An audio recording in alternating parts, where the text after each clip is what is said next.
एक छोटे शहर में कमल नाम का एक व्यक्ति रहता था। उसके पास अपना घर नहीं था और वह किराए के मकान में रहता था। कमल अपना नया घर बनाने के लिए बहुत मेहनत करके पैसे जमा कर रहा था। आखिर उसकी मेहनत रंग लाई और 15 साल में कठिन परिश्रम के बाद जो पैसा जमा हुए था, उससे कमल ने एक सुंदर और नया घर खरीद लिया। अब वह और उसका परिवार अपने नए घर में बहुत खुश थे। उसके नए घर के आसपास जो पड़ोसी रहते थे, वह काफ़ी अमीर थे। उसके पड़ोसी बहुत महंगे कपड़े पहनते थे।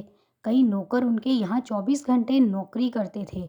विलासिता और शौक की हर चीज़ उनके पास थी। अपने पड़ोसियों की बेहतरीन जिंदगी देखकर कमल भी अब सोचने लगा था कि उसके पास में कोई भी शौक की चीज़ नहीं है। शौक की चीज़ों को खरीदकर अपने घर लाने की उसकी बहुत इच्छा होने लगी, लेकिन अधिक पैसा ना होने के कारण वह कुछ नहीं कर पा रहा था। एक दिन उसके दरवाजे पर एक साधु आया जो भिक्षा मांग रहा था। उस समय कमल घर पर ही था।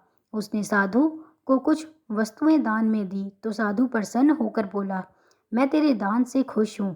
तेरी कोई समस्या है तो बता। तभी कमल ने अपनी सभी इच्छाएं साधु को बता दी। विलासिता और शौक की चीज़ों की इच्छा के बारे में जानकर साधु बोला, इसके लिए तो तू अपनी मेहनत को और बढ़ा दे तथा अधिक से अधिक पैसों की बचत कर और उससे जो चाहे खरीद ले। लेकिन कमल को तो यही धुन लगी थी कि उसे अपने पड़ोसियों से ज़्यादा चीज़ें बहुत जल्दी चाहिए। वह साधु से जिद करके कोई चमत्कार करने को कहने लगा। कुछ देर सोचकर एक हथौड़ी देते हुए साधु बोला, अगर तू यही चाहता है तो यह हथौड़ी ले। साथ ही मैं तुझे एक मंत्र बता रहा हूँ। जब भी तुझे किसी शौक की चीज़ की ज़रूरत हो तो अपने घर की किसी भी दीवार पर तेज़ी से एक हथौड़ी मारना और फिर इस मंत्र को बोल देना। तभी हथौड़ी मारने वाली जगह से उस शौक की चीज़ को खरीदने लायक पैसे निकल जाएंगे। लेकिन ध्यान रखना कि इससे तू केवल अपने शौक की चीज़ों को प्राप्त कर सकता है, अपनी ज़रूरत की चीज़ों को नहीं। इतना कहकर साधु चला गया। कमल उस हथौड़ी और मंत्र को पाकर बहुत खुश था। वह तुरंत घर के अंदर गया और अपने मन में महंगे कपड़ों के बारे में सोचकर एक दीवार पर बहुत तेजी से हथौड़ी मारी और मंत्र पढ़ दिया। तुरंत उस दीवार में से पैसे निकल आए। कमल बहुत खुश हुआ और तुरंत बाजार जाकर महंगे कपड़े खरीद लाया। अब तो वह हर रोज ऐसा करने लगा। अब वह रोज अपने शौक की किसी चीज के बारे में सोचता और दीवार में हथौड़ी मारकर मंत्र पढ़ देता। तभी तुरंत पैसे निकल आते। कुछ ही महीनों में कमल के घर अपने पड़ोसियों के जैसी महंगी और शौक की बहुत सी चीजें हो गई। अनेकों नौकर उसके यहाँ अब दिन रात काम करते तथा उसकी और उसके परिवार की सेवा करते थे।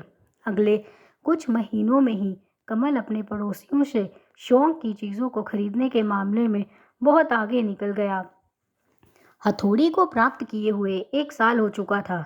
एक दिन जब कमल अपने परिवार के साथ अपने घर में बैठा हुआ था और अपनी सभी शौक की वस्तुओं को देख रहा था, तभी उसकी नज़र अपने घर पर गई और वह चौंक गया और बोला, अरे यह क्या हो गया मेरे घर को? सभी तरफ हर दीवार में केवल छेद ही छेद नजर आ रहे हैं।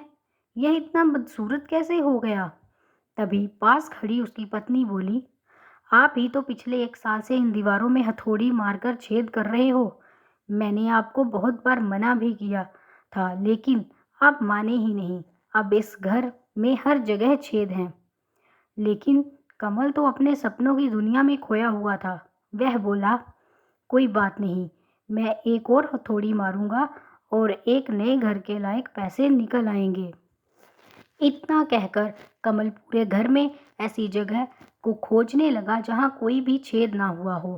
काफी देर के बाद उसे एक दीवार पर सबसे नीचे केवल एक जगह ऐसी मिली जहां कोई छेद ना था। कमल ने बिना कुछ ध्यान दिए केवल एक सुंदर घर के बारे में सोचा और तेजी से हथौड़ी मार दी। लेकिन यह क्या, एक भी पैसा नहीं निकला, बल्कि पूरा घर भर भराकर नीचे गिर गया और सभी विलासिता की वस्तुएं, उसके नौकर और पूरा परिवार मलबे के नीचे दब गए। लेकिन कमल बच गया, क्योंकि उसने मकान को गिरते देख खुद को लोहे की मेज के नीचे छिपा लिया था। सब कुछ खत्म हो चुका था।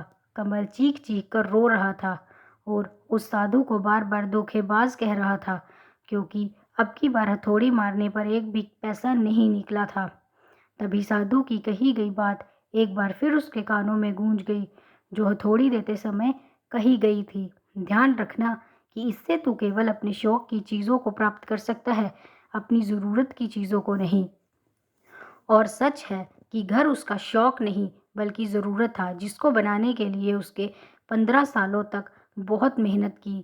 लेकिन अब कुछ नहीं हो सकता था, अब कुछ नहीं बचा था और सब कुछ खत्म हो चुका था। दोस्तों, यदि आपको हमारी यह कहानी अच्छी लगी हो तो हमारे चैनल को लाइक, सब्सक्राइब और शेयर ज़रूर करें। धन्यवाद।